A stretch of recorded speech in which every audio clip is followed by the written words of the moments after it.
Hello बच्चों, let's read the question. The question says if a proton and an electron have the same kinetic energy, which has the longer de Broglie wavelength?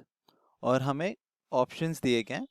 इस question को solve करने के लिए हम जो की concept use करेंगे वो होगा हमारा डी ब्रॉगली इक्वेशन. तो पहले हम डिस्कस करते हैं कि डी ब्रॉगली एक्चुअली जो स्टेटमेंट हमको दिया गया था वो क्या था. तो डी ब्रॉगली एक साइंटिस्ट थे जिन्होंने हमें वेव पार्टिकल डुअलिटी के बारे में बताया था. तो ये क्या होता है वेव पार्टिकल डुअलिटी?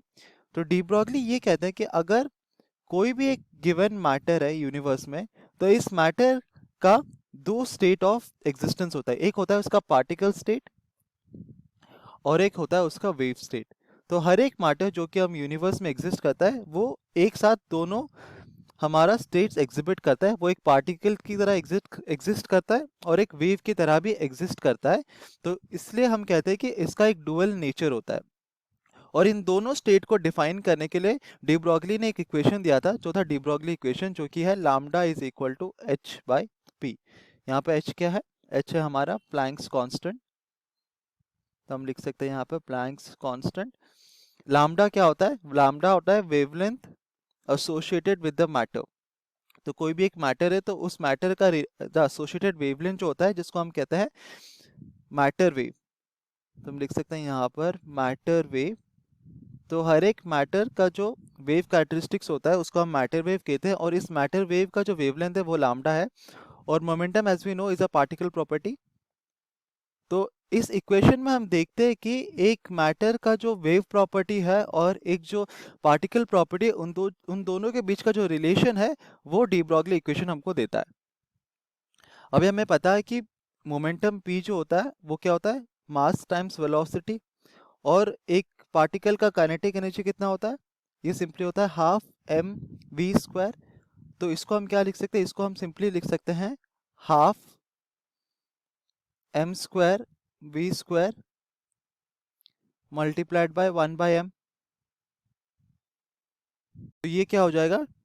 तो ये हो जाता है 2m multiplied by kinetic energy is equal to m square v square. M square v square is equal to कितना? पी स्क्वायर, मोमेंटम का स्क्वायर.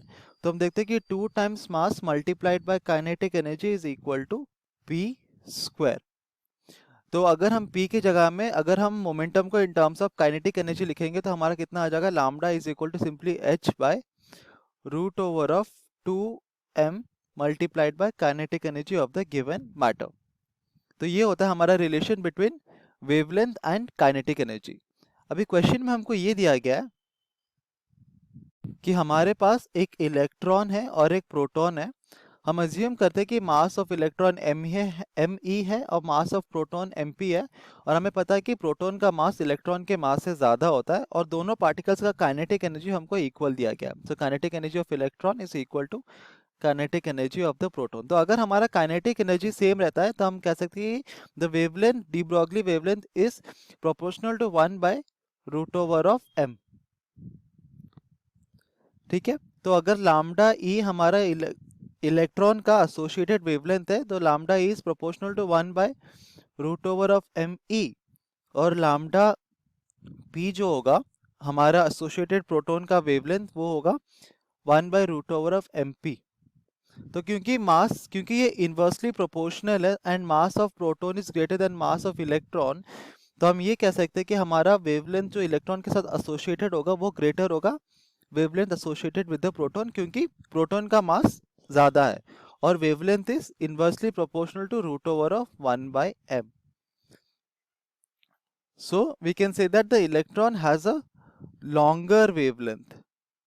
तो हम यहाँ पे लिख सकते हैं इलेक्ट्रॉन का जो एसोसिएटेड मैटर वेवलेंथ होगा वो लॉन्गर होगा as compare to that of the proton. So the correct answer would be option A here. Hope you understood it well. Best of luck.